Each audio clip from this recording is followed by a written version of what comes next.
어떻게 죄로 가득 찬 인간이 구원, 진리, 해탈이라는 곳에 오를 수 있을까요?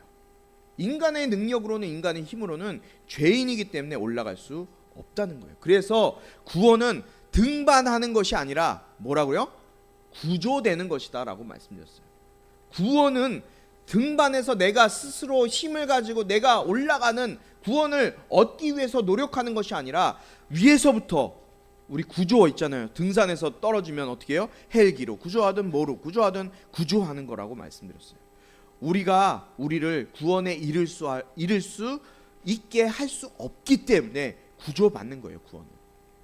그래서 우리에게 예수님이 구원에 이르는 유일한 길이다라는 사실을 지난 시간에 말씀드렸어요. 오늘은 우리가 지난 몇 주 동안 복음이 무엇인지, 왜 복음이 우리 삶에 그토록 중요한지, 그리고 그 복음을 어떻게 우리의 삶 속에서 경험하며 살아갈 것인지를 함께 나누려고 합니다. 오늘 우리는 이 시리즈 5번째 시간, 복음 그 자체의 핵심적인 내용, 그리고 그 능력, 복음의 능력이 무엇인지 함께 말씀을 통해서 살펴보려고 해요. 오늘 많은 사람들이 복음이라는 단어를 자주 접합니다. 복음 많이 듣죠. 교회 다니는 사람들 특히 많이 들어요. 복음 들으세요. 복음 믿으세요. 이렇게 얘기를 많이 합니다. 그러나 정작 복음이 무엇인가요? 라고 물어보면 헷갈리거나 아니면 당황하는 경우가 많이 있어요. 복음이 무엇입니까? 말문이 막힐 때도 있어요.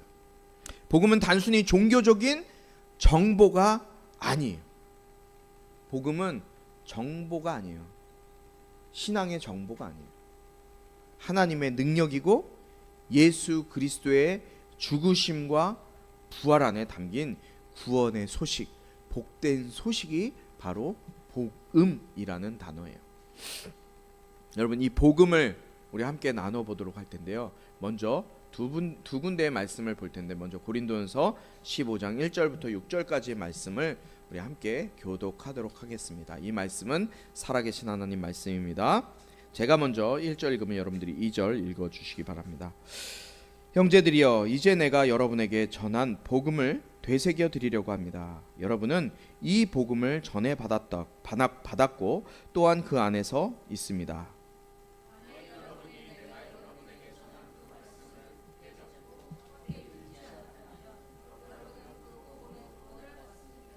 내가 전에 받은 가장 중요한 것을 여러분에게 전했습니다.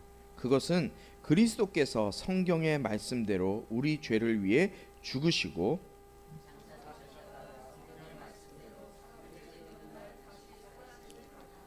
게바에게 나타나시고 그 다음으로 12제자에게,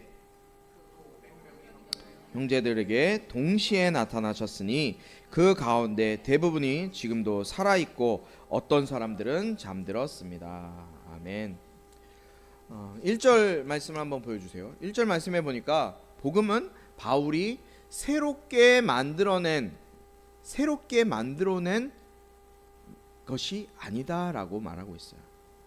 이미 지금 고린도에 있는 교회 성도들에게 바울이 편지를 써서 이 편지가 간 거거든요. 그러니까 그 고린도에 이미 예수 그리스도의 십자가의 복음이 증거됐어요. 그리고 교회가 섰어요. 이미 고린도 교회 성도들이 예수 그리스도의 복음을 받아들였어요. 여러분, 받아들이는 것이 중요해요. 지금도 이렇게 복음이, 말씀이 선포되어지고 설교를 제가 하고 있는데, 어떤 사람들은 이 말을, 목사의 입을 통해서 선포되어지는 이 말을 받아들이려고 들는 사람이 있고, 아니면 처음부터 듣지 않으려고 귀를 막고 딴 생각하고 그냥 있는 사람들이 있어요. 그런데 중요한 것은요, 받아들이는 거라고 말씀드렸어요. 고린도 교회에도 상황이 어려워요, 여러분. 고린도 교회에 굉장히 문제가 많았어요. 그래서 바울이 이 고린도 교회에 쓴 편지 내용을 처음에 보면 바울이 너무나 마음 아파서 썼거든요. 왜냐하면 고린도 교회에 문제가 많았어. 교회인데 문제가 많아. 물질적인 문제도 있고, 막 팔을 짓기도 하고, 음행에 관련된 문제도 있고요. 이 다양한 문제들이 교회에 너무 많이 있는 거예요. 그래서 안타까운 마음에 바울이 편지를 썼어요. 근데 그 편지를 썼는데 그곳에 있는 그 고린도 교회 성도들이 먼저 어떻게 했대요? 복음을 받아들였어요. 받아들였고 그 위에 서 있는 신앙의 기초가 바로 복음이다라고 바울이 1절에 아예 선언하고 이야기를 하고 있어요. 이 복음을 전해 받았고 또한 여러분들은 그 복음 위에 서 있다. 복음 안에 서 있다. 그러니까 교회가 서 있는 그 바탕이 뭐라는 거예요? 뭐라는 거예요? 복음. 자, 따라해 봅시다. 복음. 영어로 가스펠. 우리나라 말로 좋은 소식, 기쁜 소식. 이게 바로 복음이에요. 교회가 서 있는 기초, 교회의 기초는, 교회는 어디에 서 있어요? 이 복음 위에 서 있다는 거예요. 복음 안에 서 있다는 거예요. 그리고 바울은 이 복음이 얼마나 중요한지를 2절에 설명하고 있어요. 덧붙이고 있어요. 2절에 보니까 2절 다시 한번 읽어볼까요? 시작. 만일 여러분이 내가 여러분에게 전한 그 말씀을 굳게 잡고 헛되이 믿지 않았다면 여러분은 그 복음으로 구원을 받습니다. 무엇에 서 있으면요? 그 말씀을 굳게 잡고 헛되이 믿지 않았다면 여러분은 그 복음으로 어디에 서 있대요? 구원에 서 있대요. 이 구원이라는 말을 쉽게 얘기하면 천국의 소망을 가지고 있다는 뜻이에요. 여러분 천국 간다는 소리예요. 복음을 굳게 지키고 헛되이 믿지 않는 것. 여러분 혹시 교회는 나와 있지만 복음을 굳게 지키고 헛되이 믿고 있는 분이 계십니까? 심각한 문제예요. 구원과 연결되어 있는 게 바로 복음을 굳건히 붙잡고 있는 것. 헛되이 믿지 않는 것.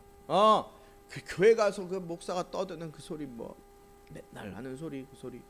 에이 뭐 있겠어? 너 뭐 돼? 이거 아니 똑같은 소리? 아니에요. 헛되이 믿지 않는 것. 그것이 구원과 연관되어 있는 거예요. 그리고 바울은 3절과 4절에서 복음의 핵심을 요약해서 우리에게 알려주고 있어요. 우리 3절 4절을 읽었어요. 그 3절, 이 3절 4절 복음의 핵심이 무엇이라고 얘기해요? 지금 3절 4절에서 무엇을 얘기합니까? 예수님의 죽으심과 부활하심을 얘기하는 거예요. 복음의 핵심이 뭐예요? 예수님의 죽으심과 부활하심. 여러분 요거 하나 오늘 확실히 기억하세요. 복음의 핵심이 뭐라고요? 예수님의 죽으심과 부활이시라는 거예요. 3절과 4절의 복음의 가장 중요한 이 핵심, 그 핵심이 세 가지가 나와요. 3절 4절에 보니까 첫 번째는 뭐냐? 예수 그리스도께서 우리의 죄를 위해서 죽으셨다는 사실이에요. 여러분 첫 번째가 뭐예요? 예수 그리스도께서 여러분의 죄를 위해서 죽으셨다는 거예요. 우리의 죄, 저의 죄를 위해서, 여러분 한 사람 한 사람의 죄를 위해서 예수님께서 죽으셨다는 거예요. 죽으셨다는 사실. 이걸 믿으셔야 돼요. 강요한다고 믿어지진 않아요. 여러분들이 받아들여야 돼요. 성령님께서 믿게 하셔야 되는 것 같아요. 여러분 성경 로마서 3장 23절에 뭐라고 말씀합니까? 모든 사람이 죄를 범하였음에 하나님의 영광에 이르지 못하다. 이 땅에 사는 모든 사람이 죄를 범했어요. 모두가 죄인이에요. 모두가 죄인이에요. 의인이 있어요, 없어요? 의인은 단 한 사람도 없어요. 그리고 그 죄의 삭은 뭐예요? 죄의 삭은 사망이에요. 죽음이에요. 죄는 결국 영원한 지옥에 떨어질 수밖에 없어요. 저와 여러분은 처음부터 미안하지만 갓난아기 태어나자마자 그 아이도 죄인이에요. 죄에서 태어난 거예요. 어떤 사람이 뭐 물어봅니다. 뭐 유튜브에 제가 봤더니 막 기독교에 대해서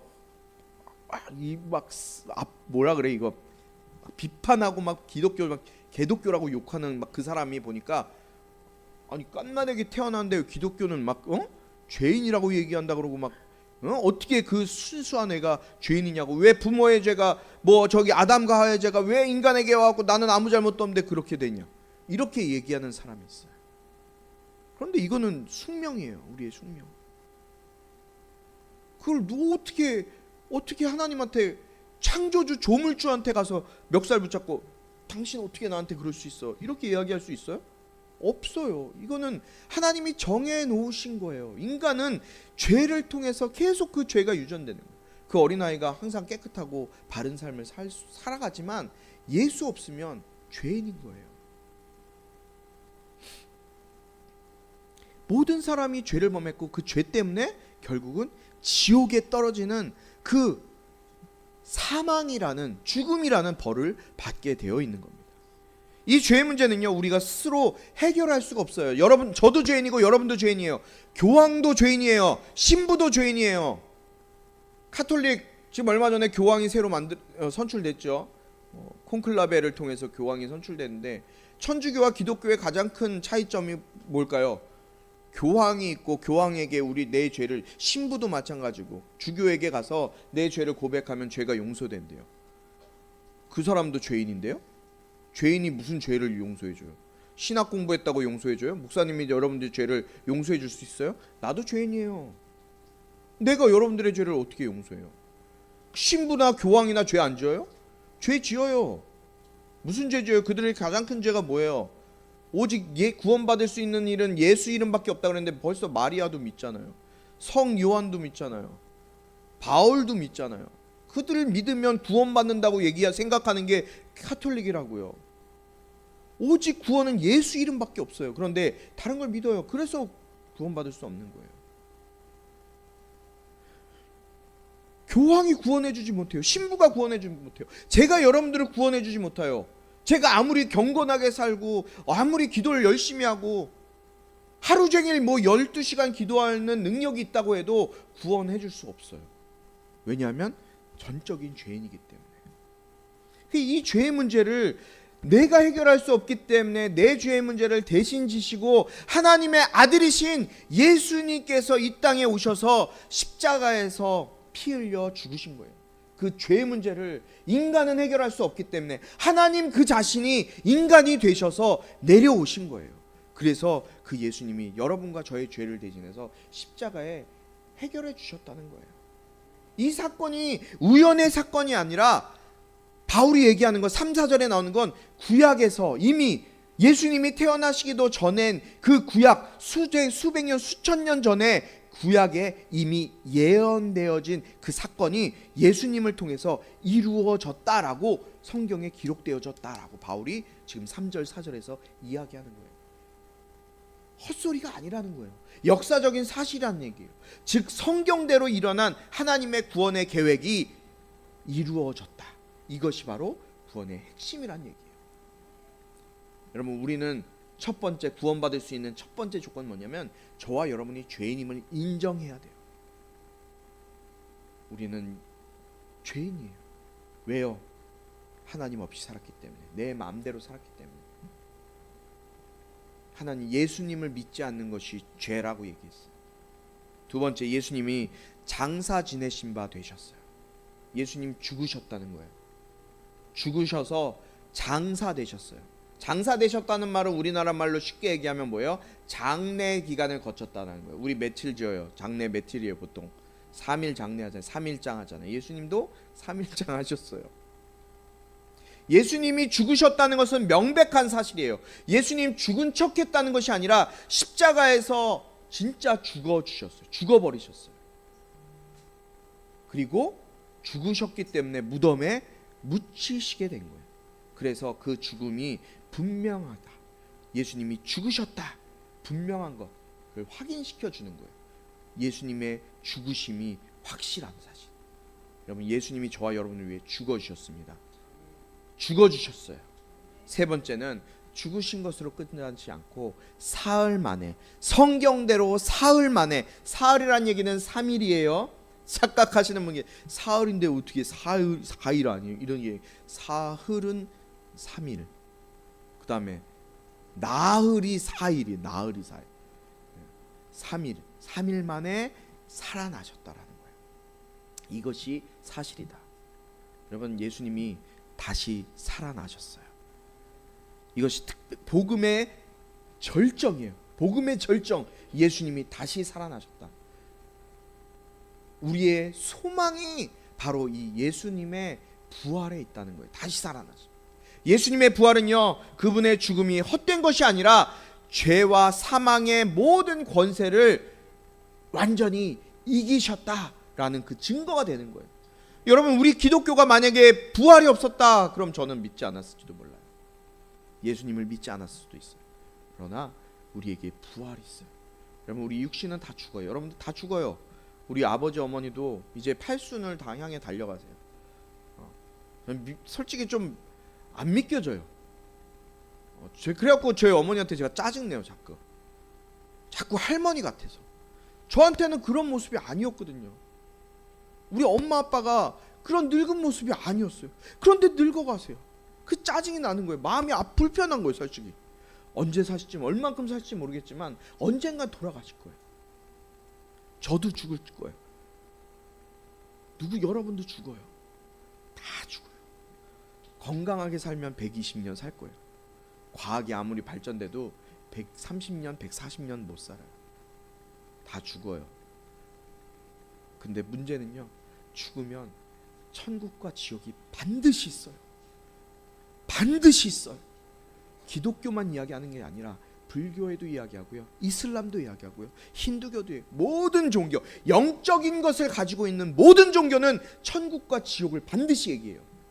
그런데 그 천국에 갈 수 있는 방법, 지옥에 가는 것, 그 길을 기독교는 분명하게 알려주고 있어요. 그 천국과 지옥 가야 되는데 여러분, 그 부활의 종교라는 것은 바로 우리가 죽음 이후에 부활, 주님과 함께 다시 부활할 수 있는 소망이 있다는 거예요. 저는 그 부활 소망 때문에 예수 그리스도를 붙들어요. 예수님을 믿어요. 내가 죽지 않을 것임을, 영원히 죽지 않을 것임을 믿기 때문에.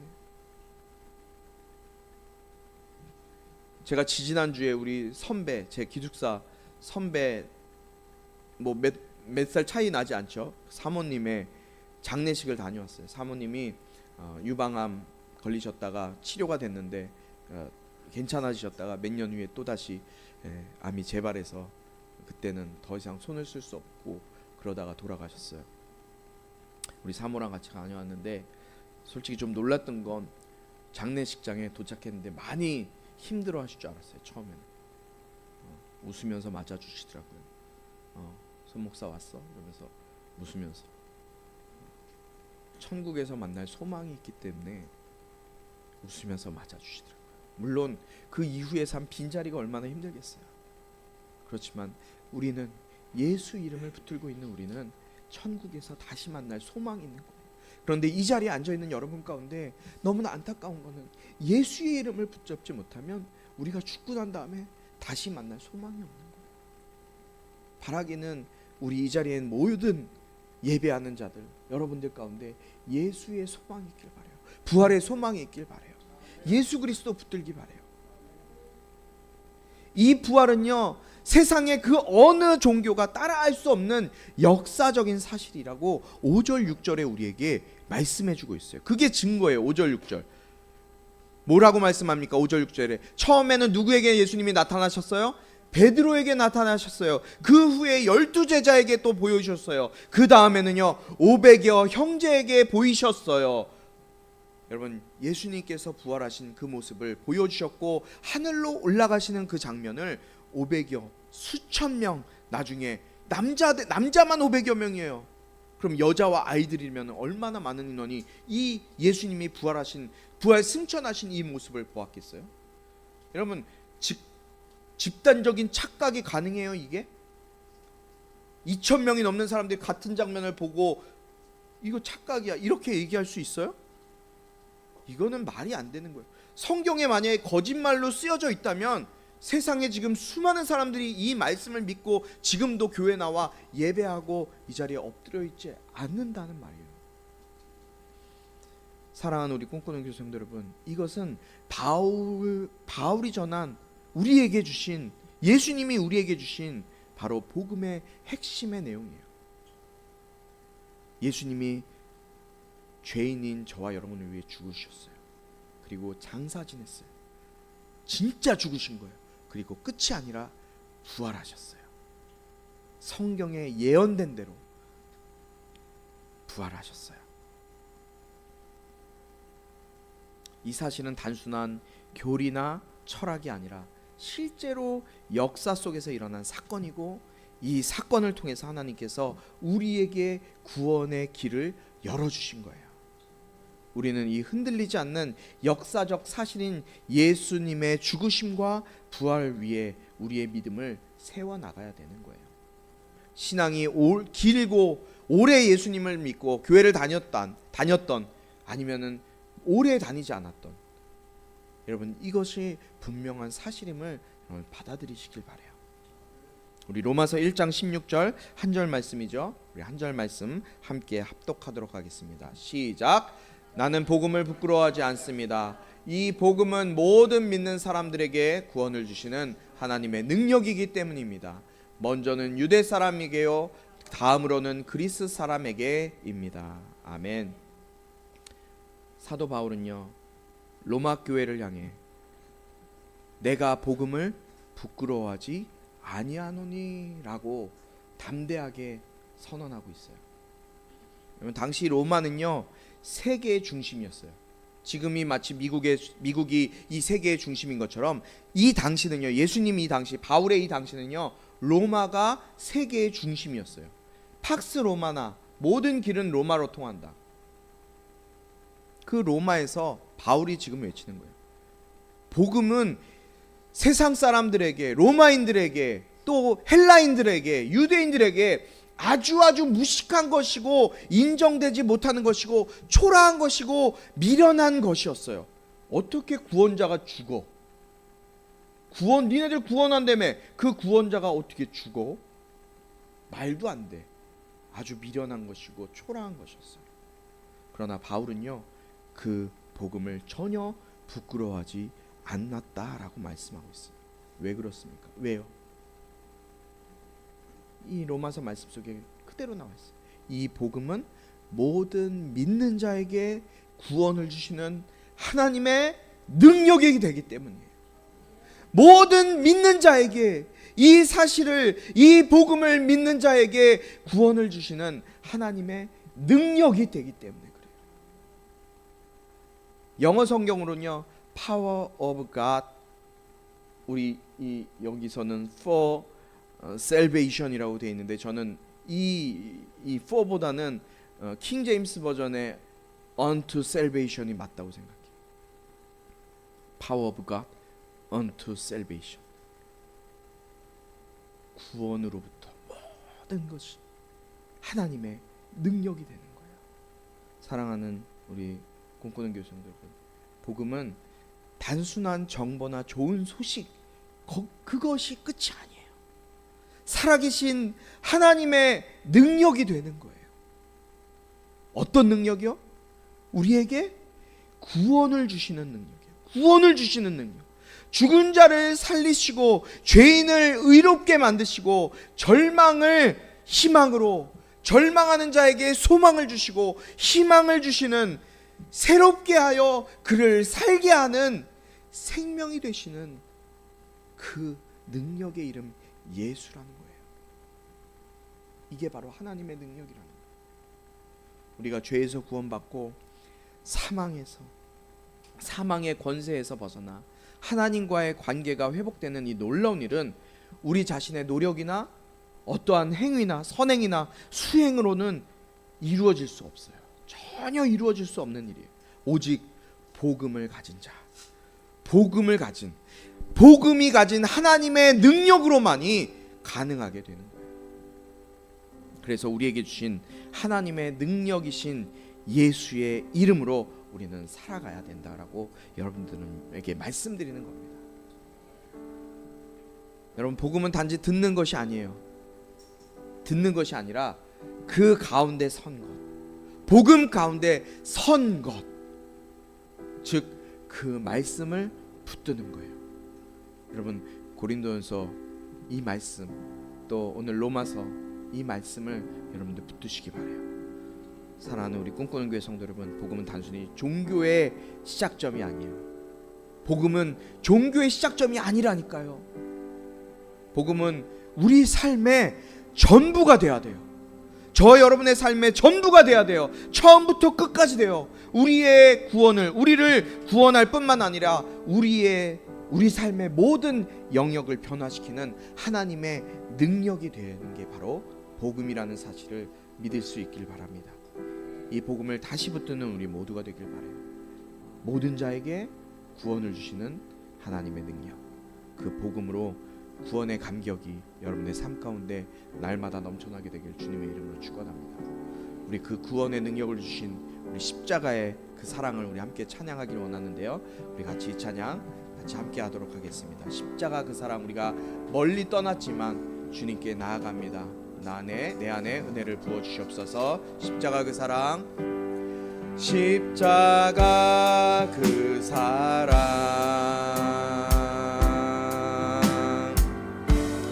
멀리 떠나서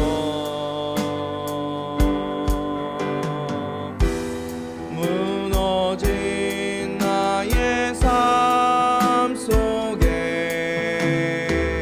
잊혀진 주네.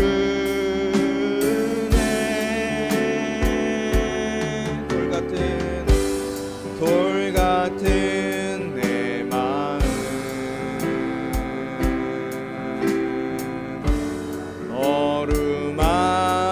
어루만지사 다시 일으켜 세우신 주를 사랑합니다. 주 나를 보호하시고 주 나를 보호하시고 날 붙드시리. 나는 보배롭고 존귀한 주님의 자녀라. 주 나를 보호하시고 주 나를 보호하시고 날 붙드시리. 나는 보배롭고 존귀한 주의 자녀라. 2절 지나간 일들을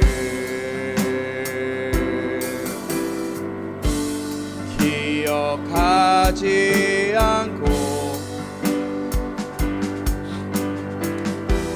이전에 행한 모든 일 생각지 않으리. 사막의 강물과 길을 내시는 주, 내 안에 새 일 행하신 주만 바라보리라. 주 나를 보호하시고 주 나를 보호하시고 날 붙드시니. 나는 보배롭고 존귀한 주님의 자녀라.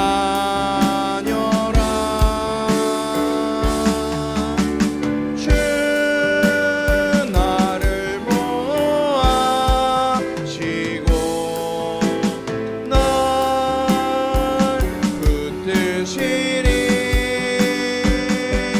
나는 보배롭고 존귀한 주의 자녀라. 같이 기도하겠습니다. 하나님 감사합니다. 오늘도 마음을 정하여서 주님 앞에 나오게 하시니 감사합니다. 아버지 하나님, 오늘 우리가 복음으로 다시 한번 새롭게 되어지기 원합니다. 주님의 죽으심과 부활하심, 또 나를 구원하심, 내가 어떤 것을 하지 않아도 예수 이름을 의지하고 예수 이름 붙들 때 주님께서 나에게 하나님의 자녀의 권세를 주신다고 약속하셨사오니 아버지 하나님, 이 자리에 내가 과거에 어떤 모습으로 살았던 어떠한 삶의 자리에 있었건 예수 이름 붙드는 자가 되게 하시고, 그 예수의 이름으로 인하여서 우리를 의롭다 하시고 하나님의 자녀 삼아 주신 그 주님의 사랑 가운데 감사하여 감격한 삶을 살아낼 수 있는 우리 모든 성도들 될 수 있도록 인도하여 주시옵소서. 이 시간 그 복음이 나의 구원의 핵심이 되어지기 원합니다. 아버지 하나님, 그 예수 그리스도의 십자가의 복음 붙들고 나의 삶을 주님께 드릴 수 있는 믿음을 주시고 감격을 주시고 은혜를 더딥혀 주시옵소서. 이 시간 빈손으로 나오지 아니하고 주님 앞에 귀한 예물 정성스럽게 드린 손길 드리십니다. 아버지 하나님, 이들의 섬김과 수고를 기억해 주시고 이들이 주님 앞에 드린 이 예물을 통하여서 하나님 알지 못해 죽어가는 많은 영혼들이 예수께 나오게 하시고 예수의 이름을 믿고 저들 또한 하나님의 자녀가 되는 권세를 누리게 하여 주시옵소서. 예수 그리스도의 은혜와 하나님 아버지의 극진하신 사랑과 성령의 감화 감동 치유 회복 세워주심의 은혜가 이 시간 예수 십자가의 복음을 굳게 붙들고 그 복음 위에 굳게 서기로 다짐하며 예수 이름을 의지하여 살아가기로 작정하는 우리 모든 성도들 가운데 지금부터 영원토록 함께하기를 축원하옵나이다. 아멘.